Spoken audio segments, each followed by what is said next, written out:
On est avec Chérif Dia.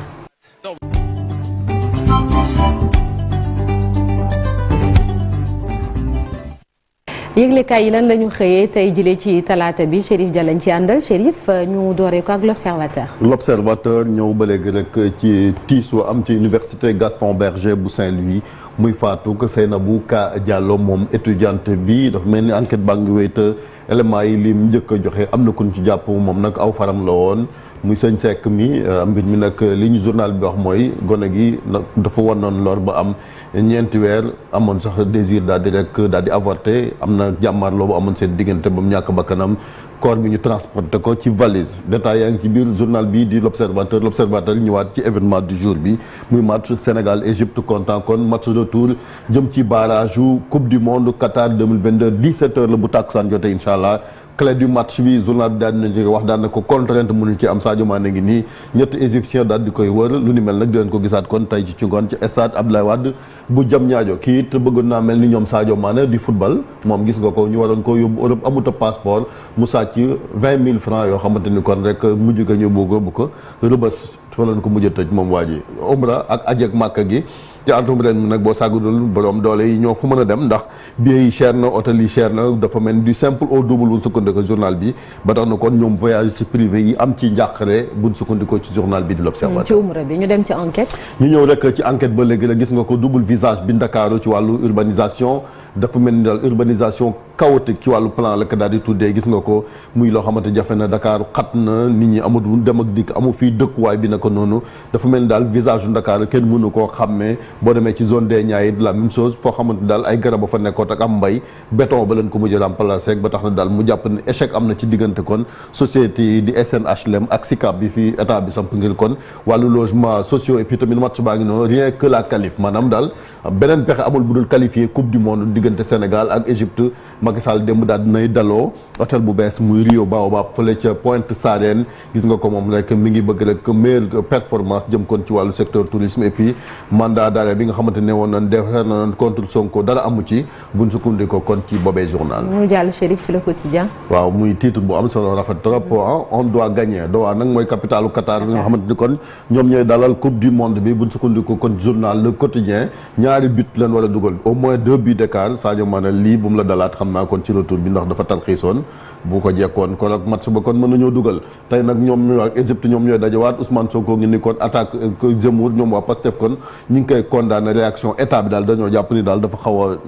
nooy trop daal te waroon naa gën a mën a dëgër ban woolu sax ambassadeur bi fii daal di koy déglu moom ambassadeur de France fii ci Sénégal et puis étudiante bi faatu fële ca université Gaston Berger bu Saint-Louis ay naataangoom démb lu ñuul lan sol di réclamer justice am na manifestation boo xam ne sax ñu ngi ko doon ndox foofa ca Sànnaar. Le Soleil. Le Soleil na ñëw la ci inauguration hôtel Rio bu chef de l'État moo ko amal démb rek ca Pointe Sarène mel ni kon rek station balnéaire bu Mbodiène bi daal ma ngay kon am jëmm buñ sukkandikoo kon ci njiitu réew maa ngi nii kon di def visite guidée ci boobee hôtel et puis tamit Sénégal Égypte gis nga ko mi ngi noonu léegi yoon kon face à leur destin dafa mel ni kon daal ñoom seen ak ëllëg ci seen loxo la nekk buñ sukkandikoo ba léegi journal bi Picasso ngi nii 50 ans après kon ba fi njëkk a def exposition jën daal gën a jëmmal ki nga xamante ni koy mooy peintre bu mag bi moom mi nga xamante ni kon mooy Pablo Picasso. Libération ñëw rek ci waaw ba léegi rek mbiram Seynabou Ka Diallo ca université Gaston Berger bu Saint-Louis premier suspect bi këyir nañ ko démb gendarmerie ñoo def lu nu mel moom nag aw faram la ku ko jege woon la buñ sukkandikoo ba léegi rek ci boobee journal moom nag gis nga ko sax gis nga ko xam na bu baax li nga xamante ni kon moom mooy victime bi et puis tamit ñëw ba léegi rek ca la xew ca Sonatel ak tamit njombe nga fa am ak détournement yi ak malversation dafa mel ni tamit am na ñeneen ñoo xamante ni tegaat na leen loxo waa Pastef bëgg nañ kon ñu convoqué ambassadeur France fii ci Sénégal déglu ko ci njombe li nga xamante ni Éric Zemmour wax na ko jëmale ko ci Sénégal. beneen yëglekaay Tribune. lii tamit njombe la soxna naata ma nga xewee nag ci Petite Côte ba seen dëkk ba Mbour gis nga ko muy 30 vidéos yoo def ni stigmatisation la. je vais m'en plaindre auprès de qui de droit. journal bee ko bind mi ngi nii scandale sexuel à Mbour waxuma ko journal bee ko bind 30 vidéos yoo xamante ne gis nga ko ñi mooy xamante ne ay élèves lan ñu ne rek ñoo doon def na ko sudul noonu ca ville ba di partager vidéo yoo xamante ni vidéo yi doy waar la ñoom futteeku na ni leen juree muy loo xamante daal gis nga ko yenn saa yi sax day fàttali ay film yoo xamante daal gis nga ko yu doy waar la ma nga xew nag ñoom nag nee nañ challenge WhatsApp moo leen ko yóbbee moo leen sànq ñoom jànq yooyu nga xamante ni kon ay ndongo daara la mbir mi daal lëmbee na dëkk ba fa li nga xamante ni kon moom mooy ca Mbour et puis tamit ñëw rek ci tabaski boo saaganul xar mën naa manqué ndax ak fermeture frontière yeeg embargo Mali dafa mel ni rek boo saaganul kon xar yi daan jóge Mali di ñëw fii ci Sénégal daal mën naa am ay jafe-jafe et puis tamit kii mi ngi dànkaafu Karim Wade jëm kon ci parti démocratique sénégalais dafa mel ni daal yaa ma neex geeg nan yoree parti bi daal boo saaganul moo nar a sànq parti bi ndax gis nga ko ni muy ndetteeloo ci wàllu politique et puis tamit gis nga ko ancien auxiliaire police yi nga xamante ni daal jàpp na ni daal injustice am na ci concours bi nga xamante ni kon muy concours militaire ak paramilitaire. Walf Quotidien exclusion Barthélémy Diaz ak Ousmane Sonko ci atum 2024 dana gis nga ko rek il joue avec le feu la daal di wax rek buñ sukkandikoo ba léegi ci journal bi jëm rek kon ci ñoom ñaar ku ci nekk am nga jafe-jafe rek ci wàllu yoon kii ci mbiram Adji Sarr la kii tamit ci mbiram Ndiaga Diouf tey ci weeru avril bi sax le verdigam di génn moom mi nga xamante ni kon moom mooy Barthélémy Diaz et puis tamit gis nga ko y a plus de calcul daal à faire diggante Sénégal ak ki nga xamante ni kon moom mooy Égypte tey ji ci ngoon Carlos Queiroz ak Aliou Cissé ku ci nekk yëkkati nga ci ay cadre et puis tamit fronde ca APR buñ sukkandikoo ci journal bi mel ni kon moom président Macky Sall daal vent de rébellion mi ngi ci biir et puis lii tamit ba léegi rek ci wàllu dëkkuwaay ak doon kii gis nga ko ca Géejawaay la xewee du toll kon ci 119 cas de grossesse yoo xamante ni nemmeeku nañ ko ci weer nga xamante ni lu yées weer loolu tamit journal bee ko et puis tamit Picasso jëm kon ci anniversaire rek exposition fii ci Ndakaaru dafa mel ni kon dinañ ko gën a jëmmal moom peintre bu mag bi. Les Échos lu mu xëyee tey. Les Échos match baa ngi nii tamit gis nga ko talaatay ndeer Aliou Cissé ko wax moom sélectionneur national jàpp ne daal bisab tey bi comme talaatay ndeer te tamit gagné rek gis nga ko la qualification on gagne comme ne ko Laurent Gbagbo waxee woon fële ci Côte d'Ivoire moom gis nga ko rek amul benn hantise wala loo xamante ne mënoon koo mën a craindre bien yi jeex na guichet fermé lay doon égyptiens yi nag ñoom waneti nañ seen mën ndax démb ba ni entraînement doonoo dàq police gendarmerie ak waa sapeur pompier yi kon na leen abal ñoom ñu mën a wét seen biir su ko defee kon rek mën a def la ñuy def et puis tamit fële nga xamante ni ca Bergame la ca Italie benn sénégalais boo xamante ni doon ko fa duma yu métti ay militants fascistes ci wàllu bodd kan daw xeet ñoom ñoo ko def gi moom nag gis nga ko doon koo duma yu métti abandonné ko ci trottoir yi ban koy bàyyi sax daanaka àndut ak xelam ndax sonn Casa Pound Italia ñoom ñoo kon muy parti boo xamante ni benn parti inspiration nationaliste la révolutionnaire ay tamit néo-fasciste ñoom ñi nga xamante ni kon ñoom ñoo def lu ni mel fa la nga xamante tamit ci yëmbal gis nga ko moom nag ay ñaari far yoo xamante ne rek dañoo jël lu toll 100 000 francs ci benn charlatan et puis tamit série de viol tamit ñu nemee ko ba léegi rek lu doy waar la benn prédateur boo xamante ne neen mauritanien la am 62 ans moom it def ko ci ay mineurs fii ci Rebeuss. bés bi le jour tamit ñëw ba léegi ci match bi Qatar wala Ndakaaru ñoom ñaar daal moom Sénégalais yi dafa ne équipe nationale bi ñoom ñooy ci tànn bu leen neex Aliou Cissé ko ne moom nag gis nga ko offensif bi pas nag bëgg na quand même teel a dugale bit ndax écart bi faw mu daal di gudd ba tax na kon Sadio Mané ak Boulaye Dia dafa mel ni kon ñoom lay def ci pointe bi Boulaye Dia nag bu ñëwee dafa mel ni kon sëñ Famara Diédhiou xam naa kon dina toog xaar tuuti. L'As. les Lions kon condamné ak gagné buñ sukkandiku ba léegi journal L'As Aliou Cissé objectif numéro 1 mooy kon ñu daal di rek égaliser buñ na bëree rek dugal bit bi su ko defee kon témboog Égypte léegi nag wuti ñaareelu bit bi Carlos Queiroz moom gis nga ko moom nee na rek ñëw nañ tamit pour défendre ñu wala rek gagné ñoom nag défendre rek lañ xamu leen gagné ndax yéen Égypte du ngeen dem ci kanam. Vox Populi talaatay ndeer moo na ça passe ou ça casse buñ sukkandikoo ba léegi ci journal bii di Vox Pop ab tamit kàddu yi nga xamante ni kon Aliou Cissé wax na ko El Tactico tey nag war a leer ngay dëggal nag surnom boobu El Tactico boobu soxna naata ndax Égypte gi ñoom dugal leen bit yombut moo tax na gis nga on va vers un match très difficile xam na ko mais capable quand même de marquer rapidement loolu nag loolu la bëgg moom mais sélectionneur u Égypte bi Carlos Queiroz gis nga ko ñoom nee na dañoo bëgg a gagné Sénégal fii ci à domicile comme waaw fekk suñu dóor ñi comme nañ ko defee fële ca Caire wante loolu suñu borom du ko nangu insha allah et puis tamit napp gi nga xamante ne gis nga ko cadre de concertation des acteurs de la pêche gis nga li ñu jàpp daal mooy Sénégal mi ngi ne vi ñi ngi dugg ci moment yu très difficile ci wàllu secteur de la pêche ndax jafe-jafe yi état bu Sénégal am na lu rompat ci salaire enseignants yi nga xamante dañ doon grève enseignants yi nag Abdou Fati ñoom ils ont pris acte jàpp ni daal bu leen wax nag ay heures supplémentaires wala ñu bala wëgg a dabe ji bu dee élèves yi nga xamante ni dañuy def examen. source a ba léegi rek ça passe wala ñu rek ñu fori new nag moom yàlla nañu ci yàlla musal mooy Sénégal du qualifié jëm kon ci match bi nga xamante ni moom moo nar a dox seen diggante ak waa Égypte gis nga ko lépp loo xamante ay déclaration la jëm ci ay jours deuxième partie bi dañ ci ñëwaat lii nag jëm rek ci application bi nga xamante ni kon mooy informatique jëm ci contrôle parrainage bi dafa mel ni logiciel bi dinañ ko présenter société civile ëllëg bu 12h jotee direction générale des élections moom moo koy def jëm kon ci rek naka lañ def ba contrôler ko Maguette Sène maire Malicounda moom it am na ay kàddu yu yëkkati rek ci inauguration hôtel Rio. Le Témoin. jëm rek ci benn gis nga ko un peuple des buts ak tamit gis nga ko une fois dans la victoire muy loo xamante ne gis nga ko muy Lamine Mboup ancien pro et en Égypte moom it am na ci ay kàddu yoo xam daal clé du match mi ngi koy wax gaynde équipe nationale ngir rek ñu mën a duma ñoom ñi nga xamante ñooy pharaon yi ancien premier ministre tamit gis nga ko muy Cheikh Hadjibou Soumaré bind na lettre jagleel ko Éric Zemmour min jàpp ni kon tarxiisati na ci wàllu kàddu jagleel ko kon waa Sénégal et puis tamit gis nga ko situation sociopolitique cercle de feu autour de Macky Sall le Témoin moo gisee ni Sud Quotidien moom tam ci gaynde Sud Quotidien ba léegi rek ci gaynde gis nga ko les lions face à eux-mêmes donc mel ni kon seen destin si seen loxo la nekk tey ñeel dee ko leeral Seynabou Ka Diallo gis nga ko étudiante yi moom tam démb marche nañ fële ca Gaston Berger daal di ñaawlu faat gi nga xamante ni moom lañ koy faat. record match à nous le mondial 2022 muy match boo xamante ni kon tey lay leer ndax dinañ dem ca mondial ba am déet à 17h lay ca stade Abdoulaye Wade bu Diamniadio Sadio Mané ngi nii ak waa Égypte déclaration ñaari sélectionneurs yi muy Aliou Cissé Carlos Queiroz mu mel ni kon tension bi yéeg na supporters yi tamit pare nañ nee nañ ñu ngay wutali Diamniadio wante tamit yeneen ticket yi tamit dina leer muy Algérie Tunisie Maroc Nigéria ñoom it ku ci nekk daal am ñu ngi ci pole position mun a qualifier ndax Algérie ñoom ñooy dalal waa Cameroun Tunisie suñ mbokku Maroc yi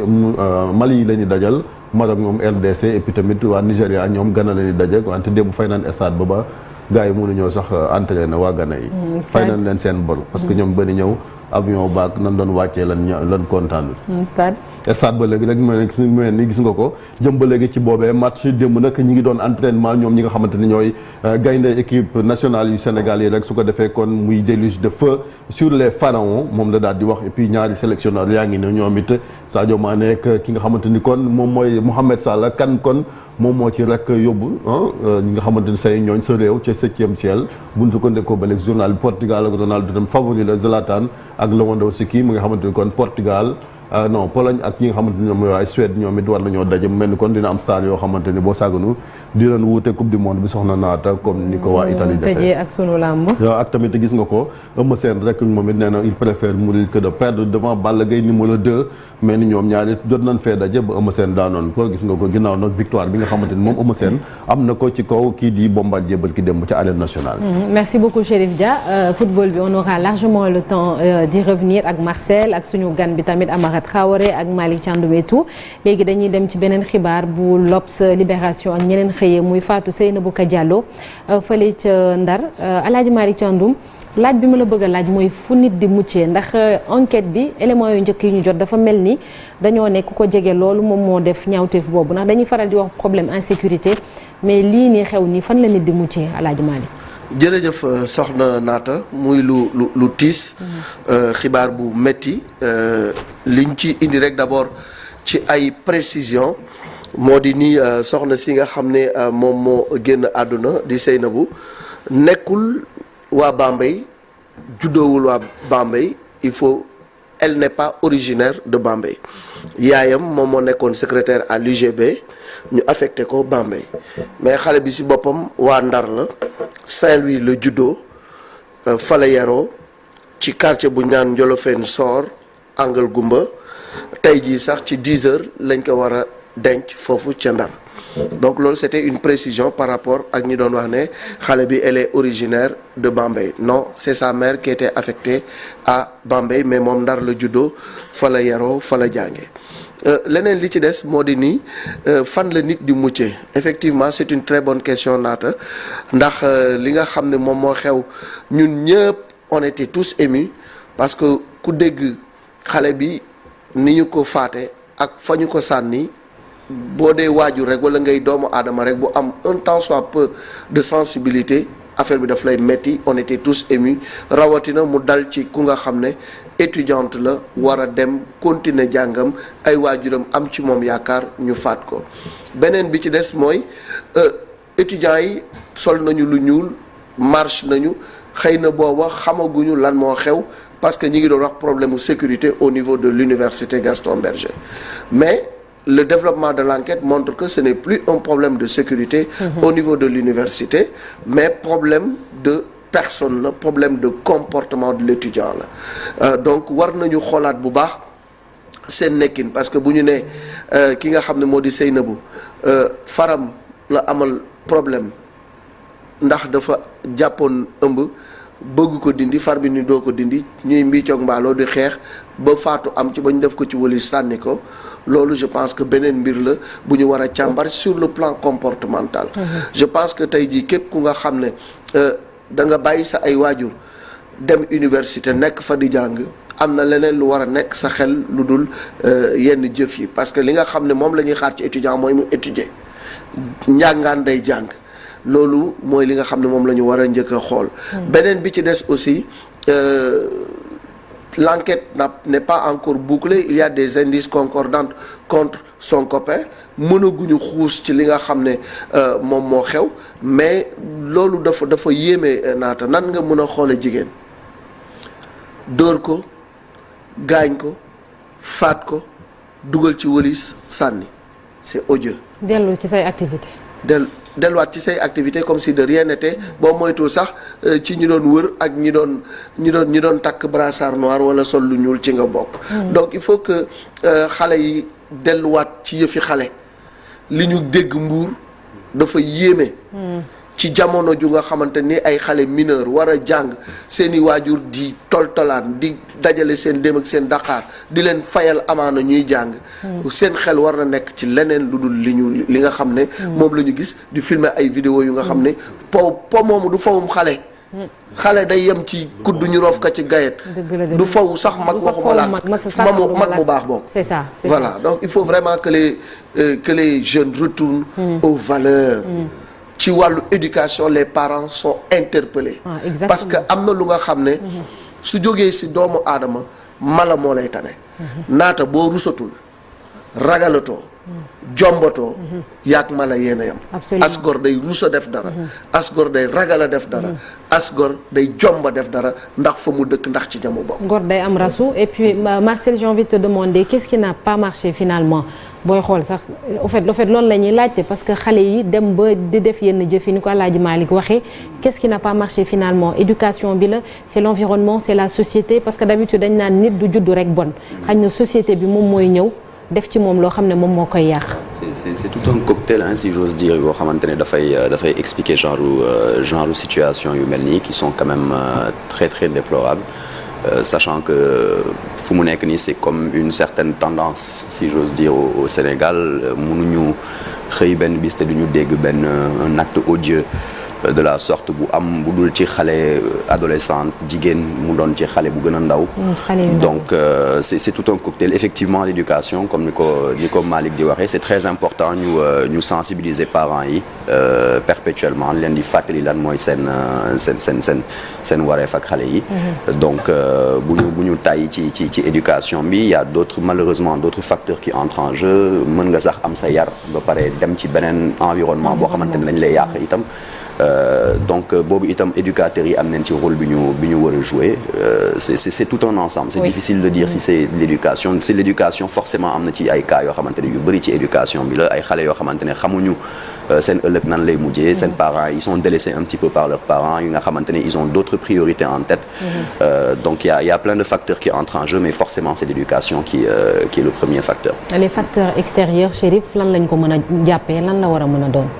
en dehors de la maison, maanaam fi nga xamante ni foofu lañ la war a tàggatee, war laa jàngal ay valeurs, ay jikko yu baax et tout. Même université aussi c'est un rôle. C'est vrai que ay mag fay nekk ay majeur la, mais ba léegi bu njëkk gis nga muy école di université. Voilà, muy école université am na rôle éducation bu am solo, mais aussi nekk parce que Gaston Berger boo xoolee contrairement ak Ndakaaru sax ñoom ay village la ñu wax, ku ne village xam nga ne fa la communion bi. Sonaan wolof Sonaan pël bu ma juumul defe naa yooyu. Voilà, ñoom amoon ay pavillon da nga doon wax ñoo naan village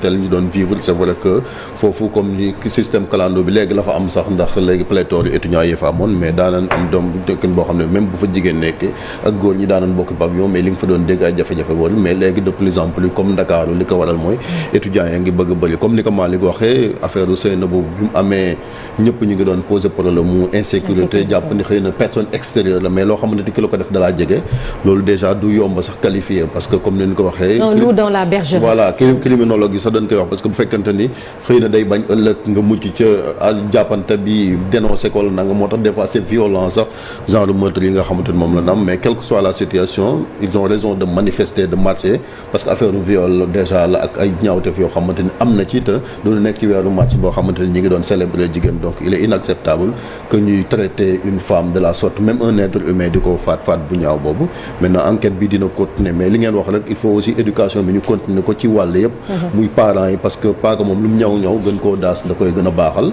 parce que li nga gis ci Mbuur ñi ngi koy wax sànq tamit muy loo xamante ni aussi mooy indi cas yu mel nii parce que jigéen bu demee ba nekk xale bu ndaw nekk adolescente ci école ñi ngi xaar ci yow nga am beneen comportement ci wàllu njàng ak di def ay vidéo yoo xamante ni day def ci internet bi ëllëg da ngay nekk mag ñu koy fàttali say doom te je pense que loo fi war a bàyyi ci àdduna dafa war a nekk waay wala fen ça aussi c'est la problématique de l'accès aux nouvelles technologies également ndax booy xool xañ na ñun ñii ñëpp suñuy jamono amuñu woon ay téléphones portables et tout c'est vrai que jamono dafay dox waaye y a une certaine éducation quand même à mener ci xale yi ci côté boobu noonu xool naka la ñuy def ba Alaaji Malick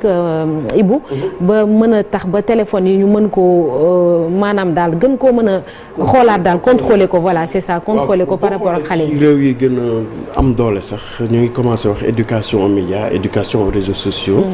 wala li nga xamante ne mooy bàyyi ko ci internet objectif wala liñ ci visé mooy gunge éducateur traditionnel yi ngeen wax léegi kër ga la mais loo yaru en général am na environnement yoo xamante ne boo fa demee te amoo ku la ne déet boo amul chance rek mën nga am yoon boo xamante ne dafay dëppoo ak li la taxoon jóg boo tax ñi nga xamante ne ñoo nekk en général ci université yi muy administration bi en général je pense que ñu ngi ciy réfléchir déjà parce que am na ay mécanismes mais war nañ ko gën a dooleel ngir ñuy gunge xale yi surtout ci lépp loo xamante ne ci wàllu